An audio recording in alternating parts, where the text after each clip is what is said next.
Our present video will be discussing shortest remainder job first, and in our previous video we have already done non-preemptive scheduling FCFS and SJF, where I have provided you the details of that with arrival time 0 and without considering arrival time and with considering arrival time.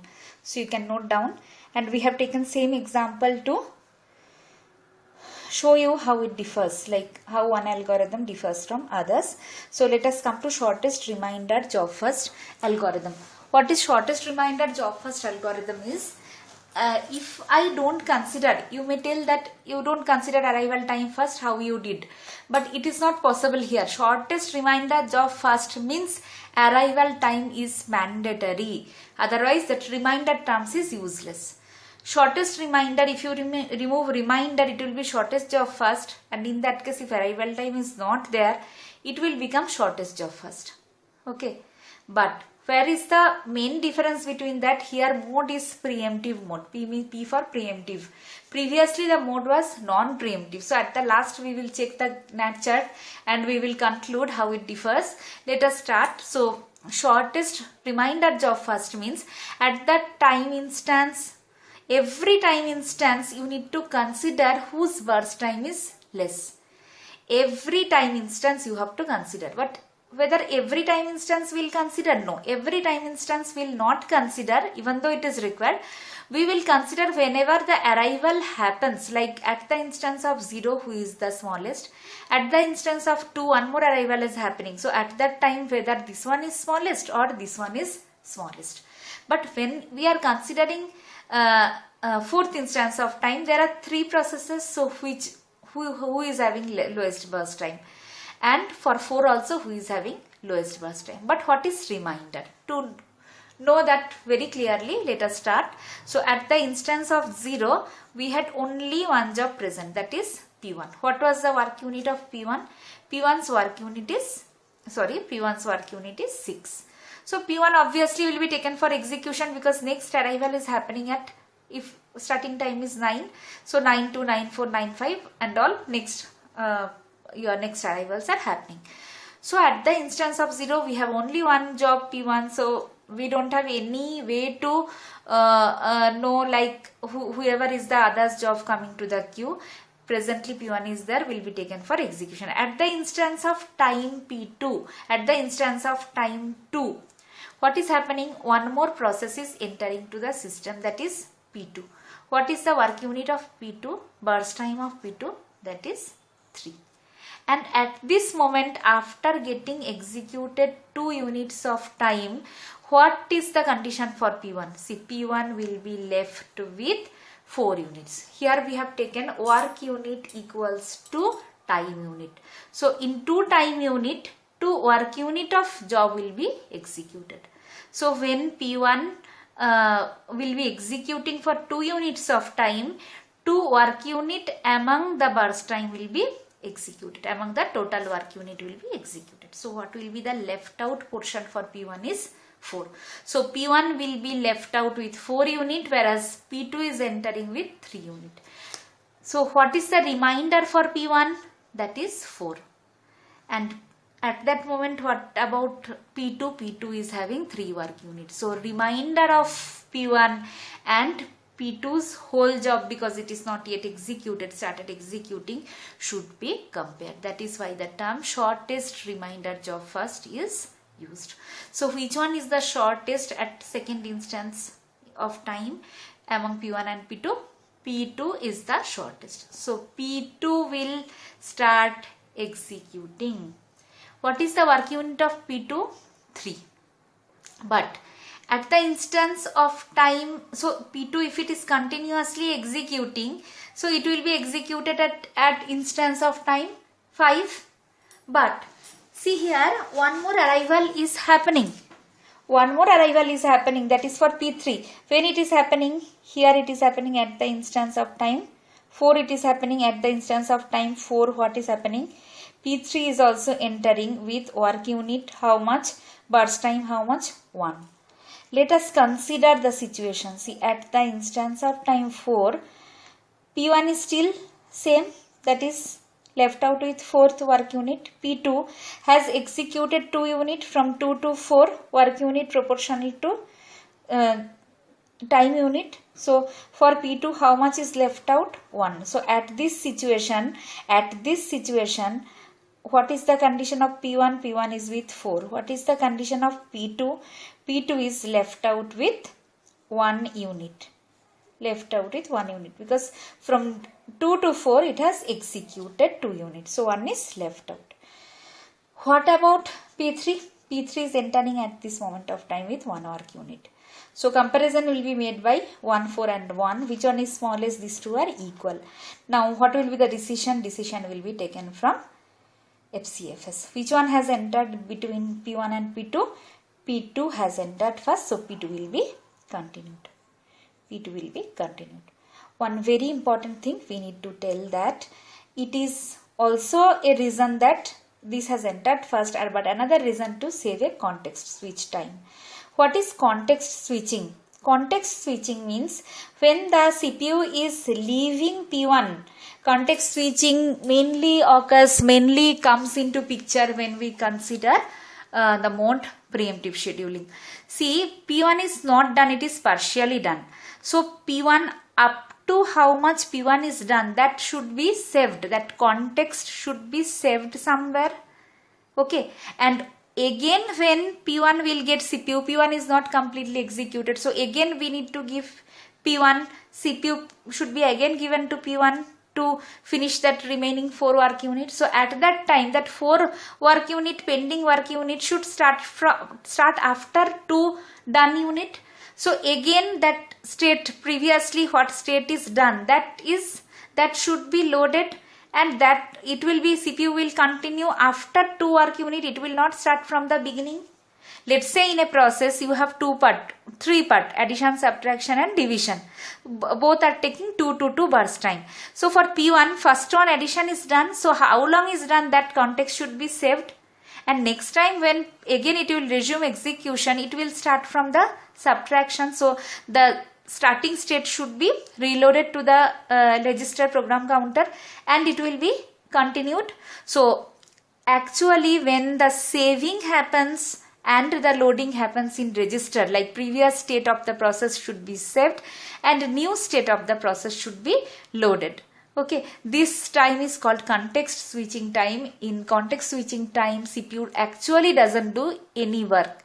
This is a waste of time for CPU. So more and more context switching happens means more and more time will be wasted. So context switching is pure overhead for the system because during context switching CPU does not work. CPU sits idle. So we can say here if the context switching time we are taking as let's say 1 nanosecond. So 1 nanosecond is wasted here because we need to save the state of P1 and we need to load the state of P2. And here also again you see, if instead of continuous execution, if we would have saved P2 state and later we should have resumed execution of P2, then one more context switching we would have lost. But here we have actually not lost any time for context switching because P2 will be continuing execution. So no loss of time for context switching. Here P2 has continuously executed and it has ended at 5. I might have given more space for 5 to make the thing understand. Later I need to sacrifice the space and we need to do. So 0 to 5, what is the state now? Now P2 at this moment of time, P2 will be done. P2 will be done. So at the 5 instance of time, what is the scenario now? P1 is left out with 4 unit. P2 is done and P3 is also entered and it has 1 work unit. And you see at 5th instance of time P4 also is entered to the system and its work unit is 5. One more very important thing is when all have arrived, just consider SJF. Now no question of reminder because all the jobs have arrived. So at the present moment, which one is the shortest one? At the next instant of time also that will be the shortest one because it will be some portion of this will be executed. So now if it is smallest, after some time also it will be only smallest. Okay, so P2 is done. No need to consider P2. So P3 will start execution. P3 will be only one burst time. So it will be 6. It will be 6 when P3 will execute. So P3 is done. Which one is left out? P4 and P5 is left out. Which one is having the lowest work unit? Lowest work unit is P1. So 6 plus 4, 10. Then at last P4 will be taken for execution. 5 work unit. So it will be done. Okay. So hopefully the NAT chart you have understood. So now we will remove all such things to avoid confusion. I will repeat once. P1 has taken for execution. Then at the instance of time P2 has entered, and at that moment of time left out of P1 will be considered with entered jobs work unit because in between these two, this one was smallest, so P2 has taken for execution, and the similar way it will be continued. When we don't need to check continuously until and unless I have arrival of process, at that instance of time I must be checking whether the arrived job work unit is lesser than or greater than the continuing jobs work unit. Okay. So let us calculate the necessary things what has to be calculated. Completion time, blindly see the last point where P1 has executed. When it is 10. Okay. Similarly, blindly consider for P2 it is 5. Then P3 it is 6. And P4 completion time is 15. What I told about turnaround time is ending time you should just copy. So because it is completion minus submission. So completion is required, which blindly we can get from there. Now the question of submission. When P1 has submitted at the instance of time 0. Just subtract arrival time. Submission time for P2 is 2. Submission time for P3 is 4. Submission time for P4 is 5. Okay. So your turnaround is done. Waiting time, please observe carefully, because for P2, see for P, what I told for waiting time is just write the initial time when the CPU was given to the process. I am not writing for P1 now. Okay. P2, when the CPU was given for P2, it is 2. When the CPU is given for P3, it is 5. Same calculation. For P4, when it is given, it is 10. Give subtraction sign. What is the arrival time? CPU is given at P2, but when process has entered at 2, subtract 2. P3. When P3 has started execution, 5. When it has entered to the system, 4. Similarly, this also 10 we have taken from here. And what is the arrival time? This. But for P1, it does not match for P1, and in your competitive exam they will give such kind of problem where the process is executed in 2 or 3 parts, like there are some context switching happening here.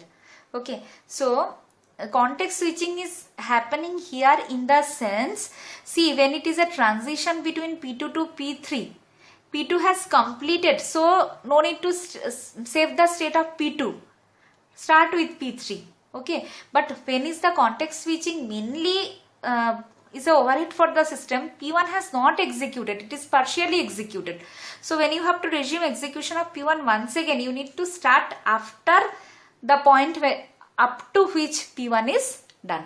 Okay, so that is the main point. So P1, you can see it has executed in 2 parts, not continuously. Here it is this much, here it is this much. Turnaround time is not a problem for that because it is a submission to completion. Let it be executed in 10 parts, 10 times. No, does not matter. But waiting time matters. Okay. If the processes are executed multiple times by CPU, waiting time is the only factor which will change. See here, for the first time of execution of P1, it has entered at instance of time P0 and it has taken for execution. So for first time execution, it has not waited, so it will be 0 minus 0, starting time minus arrival time. But again when it has taken for execution at 6, so we will add, so waiting time, now you are remembering it is sum of the time process spends in waiting queue. Here P1 has not spent time for waiting queue, but from this is P1's execution, but from here to here P1 has not executed. Again from here to there P1 has executed.